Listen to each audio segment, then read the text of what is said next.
स्वागत है आपका एससीएस क्लासेस में।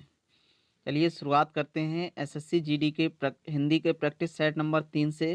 देखिए ये सीरीज़ जो है आगामी जो 20 फरवरी से एसएससी जीडी कांस्टेबल की परीक्षा शुरू हुई है उसके लिए बहुत ही महत्वपूर्ण साबित होगी। तो आप लोग वीडियो को चैनल पर जाके अन्य जो प्रैक्टिस सेट हैं वो उनको भी आप लोग स्टडी कर सकते हैं जाकर। तो चलिए शुरुआत करते हैं प्रश्नों को। हिंदी के पहला प्रश्न क्या पूछा, देखिए निम्नलिखित में से अशुद्ध वाक्य कौन सा है। अशुद्ध वाक्य पूछा है तो कौन सा हो जाएगा, तो इसका ऑप्शन नंबर 3 ठीक हो जाएगा। देखिए प्रत्येक व्यक्ति कविता नहीं कर सकता है, तो कविता नहीं कर सकता है, तो इस ये वाला विकल्प जो होगा वो गलत हो जाएगा। तो ऑप्शन नंबर 3 ठीक हो जाएगा, पहले प्रश्न का आंसर तीसरा। अगला प्रश्न देखिए क्या पूछा है। अगले प्रश्न में पूछा है निम्न वाक्य में रेखांकित शब्द के स्थान पर सर्वोचित शब्द का चयन कीजिए। इस पर जिसकी लाठी उसकी भैंस वाली कथा चरितार्थ होती है, तो इस कथा का सर्वोचित शब्द है उसका चयन कौन सा होगा। तो कथा के लिए सबसे अच्छा शब्द कौन सा आएगा, तो देखिए कहावत, आख्यायिका या कहानी या गाथा। तो इसका ठीक आंसर हो जाएगा ऑप्शन नंबर 1 कहावत। ठीक है, चलते हैं अगले प्रश्न, प्रश्न नंबर 3 पर। प्रश्न नंबर 3 क्या पूछा है, निम्नलिखित वाक्य में रेखांकित शब्द के स्थान पर उपयुक्त पर्यायवाची शब्द कौन सा होगा। तो देखिए कुशल, कुशल का पर्यायवाची पूछा है, तो कुशल का पर्यायवाची क्या होगा, तो इसमें क्या हो जाएगा, ऑप्शन नंबर 3 ठीक हो जाएगा, निपुण। निपुण क्या हो जाएगा, कुशल का ठीक पर्यायवाची हो जाएगा। प्रश्न नंबर 3 का आंसर क्या हो जाएगा, तीसरा। अगले प्रश्न पे चलते हैं, प्रश्न नंबर 4 देखिए क्या पूछा है। यहाँ उसे यहाँ आने के लिए बोल दो। उपरोक्त वाक्य में क्रिया संबंधी त्रुटि पहचानकर निम्नलिखित में से शुद्ध वाक्य का चयन करें। तो कौन सा वाक्य शुद्ध होगा, देखिए इसका शुद्ध वाक्य कौन सा हो जाएगा, उसे यहाँ आने के लिए कह दो। ये ऑप्शन नंबर 3 ठीक हो जाएगा। ठीक है, तो 4 का ऑप्शन नंबर 3 ठीक हो जाएगा हमारा। अगला नंबर 5 देखिए क्या पूछा है। क्षेत्र को लेकर भारत में संघर्ष अब आम बात हो गई है। उपरोक्त वाक्य में रेखांकित शब्द के स्थान पर भाववाचक संज्ञा शब्द क्या होगा। तो देखिए क्या हो जाएगा, इसका भाववाचक क्षेत्र, क्षेत्र का भाववाचक क्या हो जाएगा, क्षेत्रीयता हो जाएगा। तो ऑप्शन नंबर 5 का 2 ठीक हो जाएगा। चलिए अगले प्रश्न, प्रश्न नंबर 6 पे चलते हैं। प्रश्न नंबर 6 में क्या पूछा है, प्रश्न नंबर 6 में पूछा है निम्नलिखित मुहावरे का उपर्युक्त अर्थ क्या होगा। कागजी घोड़े दौड़ाना, कागजी घोड़े दौड़ाने का क्या सही अर्थ होगा, तो कागजी घोड़े दौड़ाने का मतलब होता है बिना मतलब का काम करना। कोई भी सपने देखते हैं बेमतलब के जो पूरे ना हो, तो उन क्या होते हैं, एक तरीके से कागजी घोड़े दौड़ाते हैं। तो बिना मतलब का काम करना जिसका कोई मतलब ना हो उससे क्या कहते हैं कि कागजी घोड़े दौड़ा रहा है। ठीक है, तो इसका प्रश्न नंबर 6 का चौथा ऑप्शन ठीक हो जाएगा। अगले प्रश्न पे चलते हैं। प्रश्न नंबर देखिए 7 क्या पूछा है, निम्नलिखित अर्थ वाले मुहावरे का चयन कीजिए। ठीक है, किसी व्यक्ति का पुरानी परंपरा के साथ चलना। कोई व्यक्ति अगर पुरानी परंपरा से चल रहा है तो उसके लिए क्या कहेंगे, तो क्या सेखी बगारना कहेंगे, या लकीर का फकीर होना कहेंगे, या राई का पहाड़ बनना, या मक्खी मारना। तो इसमें से ठीक ऑप्शन क्या हो जाएगा, तो जो व्यक्ति पुरानी परंपरा के साथ चलता है उससे कहते हैं कि ये लकीर का फकीर है, यानी उसी लकीर पर चलता रहता है। यानी एक लाइन खींच दी तो उसी लाइन पर जा रहा है, तो लकीर का फकीर होना इसके लिए उपयुक्त सही होगा। तो 7 का ऑप्शन नंबर कौन सा ठीक हो जाएगा, 2 ठीक हो जाएगा। अगले प्रश्न पे चलते हैं। देखिए 8 प्रश्न में क्या पूछा है, पीताम्बर। तो पीताम्बर उपयुक्त वाक्य में रिक्त स्थान के लिए सबसे उपयुक्त विकल्प निम्न में से क्या होगा। तो पीताम्बर का अर्थ पहले पता होना चाहिए।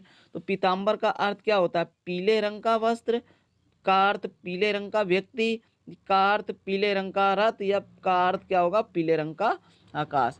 तो पीताम्बर, पीताम्बर को अगर तोड़ें तो पीत प्लस अंबर आता है, पीत प्लस अंबर। और पीत का अर्थ क्या होता है, पीत का अर्थ होता है वस्त्र पीले, और अंबर का अर्थ होता है जो हमें ढकता है चारों ओर से, और ढकते कौन है, वस्त्र। तो पीत अंबर का अर्थ होता है, इसको जोड़कर क्या लेंगे, पीले वस्त्र। यानी पीतंबर का अर्थ क्या हो जाएगा, पीले रंग का वस्त्र। ऑप्शन नंबर ए ठीक हो जाएगा। ठीक है, अगले क्वेश्चन पे चलते हैं। और पीताम्बर कहते कृष्ण किसे हैं, तो पीताम्बर श्री कृष्ण को भी कहा कहते हैं। तो श्री कृष्ण जो थे वो पीले वस्त्र धारण करते थे और बहुत मनोहर लगा करते थे, इसीलिए उन्हें पीताम्बर भी कहा जाता है। अगले प्रश्न पे चलते हैं। प्रश्न नंबर 9 देखिए, प्रातः काल में सूरज की किरणें मन को भाती हैं। तो ये जो किरणें हैं, किरणें जो इसका पर्यायवाची शब्द सही विकल्प चयन करना है, कौन सा होगा। तो किरणों का सही पर्यायवाची क्या हो जाएगा, देखिए क्या ईक होगा, प्रभात होगा, जया होगा या रश्मि। तो रश्मि इसका ठीक आंसर हो जाएगा। किरणों का सही पर्यायवाची क्या हो जाएगा, रश्मि हो जाएगा। अगले प्रश्न पे चलते हैं। प्रश्न नंबर 10 देखिए क्या पूछा है। प्रश्न नंबर 10 में आशा से बहुत अधिक, इस वाक्य के लिए सार्थक शब्द क्या होगा। तो आशा से बहुत अधिक जो है उसके लिए कौन सा हो जाएगा, आशातीत। आशातीत हो जाएगा। तो ऑप्शन नंबर 3 ठीक हो जाएगा 10 का। अगले प्रश्न पे चलते हैं। प्रश्न नंबर 11, महिला जब भाषण दे रही थी उसकी आवाज में एक आकर्षण था। निम्न में से कौन सा इस वाक्य प्रयुक्त आकर्षण शब्द का विलोम नहीं होगा। यानी आकर्षण शब्द का विलोम नहीं होगा। तो कौन सा नहीं होगा, देखिए आकर्षण का विलोम विकर्षण भी होता है, अनाकर्षण भी होता है और अपकर्षण होता है, लेकिन विपकर्षण जो होगा ऑप्शन नंबर 3 जो होगा वो इसका विलोम नहीं होगा। तो 11 का ऑप्शन नंबर 3 ठीक हो जाएगा। अगले प्रश्न पे चलते हैं। प्रश्न नंबर देखिए 12, प्रश्न नंबर 12 क्या पूछा है। प्रश्न नंबर 12 में देखिए, बीज बोने के थोड़े दिन बाद अंकुर निकलने लगे, वाक्य के किस भाग में अशुद्ध, जो अशुद्ध वर्तनी वाला शब्द है। तो अशुद्ध वर्तनी वाला शब्द कौन सा है, तो देखिए बाद अंकुर ये निकलने लगे। तो इसका ऑप्शन कौन ठीक हो जाएगा, ये बाद अंकुर निकलने लगे, बीज बोने के थोड़े दिन बाद। तो बाद ये जो है यहाँ पर अशुद्धि है, बाद जो लगाया है वो अशुद्धि है। तो बाद अंकुर ये शब्द जो होगा वो अशुद्ध वर्तनी वाला शब्द है। ठीक है। अगले प्रश्न पे चलते हैं। प्रश्न नंबर अंकुर नहीं होता है यहाँ पर, क्या होता है, ये अंकुर लिखा है, ये अंकुर होता है, अंकुर। ठीक है, अंकुर निकलने लगे, ये अशुद्धि है इसमें। ठीक है। अगला प्रश्न देखिए, प्रश्न नंबर 13, जो अंडे से जन्म लेता है उसके लिए कौन सा वाक्य सही होगा। जो अंडे से जन्म लेता है उसे क्या कहते हैं, अंडज कहते हैं। अंडे से जन्म लेने वाले को अंडज कहेंगे। तो चौथा ऑप्शन सही हो जाएगा। और जलज, जलज किसे कहते हैं, जो जल में जन्म लेता है। जल में जन्म लेने वाले को क्या कहेंगे, जल प्लस जा। जल में जन्म लेने वाले को जलज, और जलज कौन होता है, कमल। तो जलज किसे कहते हैं, कमल को कहते हैं। अंडे से जन्म लेता है वो से अंडस कहते हैं। तो ऑप्शन नंबर 4 ठीक हो जाएगा 13 का। अगला प्रश्न चलते हैं। प्रश्न नंबर 14, प्रश्न नंबर 14 में देखिए, उद्यम से ही सफलता मिलती है। तो रेखांकित शब्द है उसमें विलोम शब्द चुनना है। उद्यम का विलोम क्या हो जाएगा, उद्यम का विलोम होगा निरुद्धम। ऑप्शन नंबर 1 ठीक हो जाएगा। अगले प्रश्न पे चलते हैं। प्रश्न नंबर 15, जिसको लांघना कठिन हो तो उसके लिए वाक्यांश में एक शब्द क्या होगा। तो जिसको लांघना कठिन हो उसका वाक्यांश में कौन सा होगा, दुर्लभ। कौन सा होगा, दुर्लभ। यानी जिसको लांघना कठिन हो उसे दुर्लभ बोलते हैं। ठीक है, इसका ऑप्शन नंबर 4 ठीक हो जाएगा।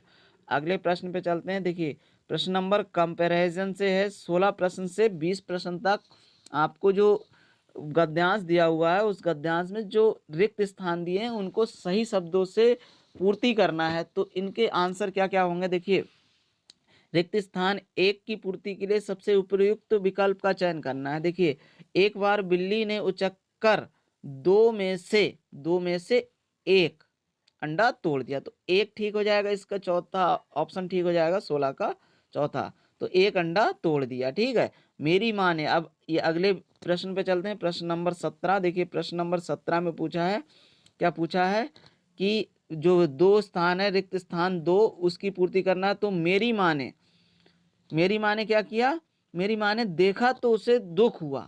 ठीक है, तो यहाँ पर क्या आ जाएगा, देखा। तो ऑप्शन नंबर ए ठीक हो जाएगा। 17 का ऑप्शन नंबर ए ठीक हो जाएगा। चलिए 18 में देखिए, तीसरा रिक्त स्थान है उसकी पूर्ति करना है। तो तीसरे में देखिए, मेरी माँ ने देखा तो उसे दुख हुआ, उसने स्टूल, और यहाँ पर रिक्त स्थान क्या आएगा, स्टूल पर चढ़कर दूसरे अंडों को बचाने की कोशिश की। तो पर आएगा, तो स्टूल पर चढ़कर। तो ये चौथा विकल्प सही ठीक हो जाएगा। 18 का नंबर 4 ठीक हो जाएगा, पर। अगले प्रश्न, प्रश्न नंबर 19 पे चलते हैं। देखिए प्रश्न नंबर 19 पर क्या पूछा है, चौथा रिक्त स्थान है उसकी पूर्ति करना है। तो चौथे रिक्त स्थान पर क्या होगा, देखिए स्टूल पर चढ़कर अंडे को बचाने की कोशिश की, लेकिन क्या है, इस कोशिश में दूसरा अंडा भी हाथ से गिरकर टूट। तो इस यहाँ पर चौथे रिक्त स्थान पर क्या आएगा, इस कोशिश में। तो 19 का ऑप्शन नंबर 4 ठीक हो जाएगा।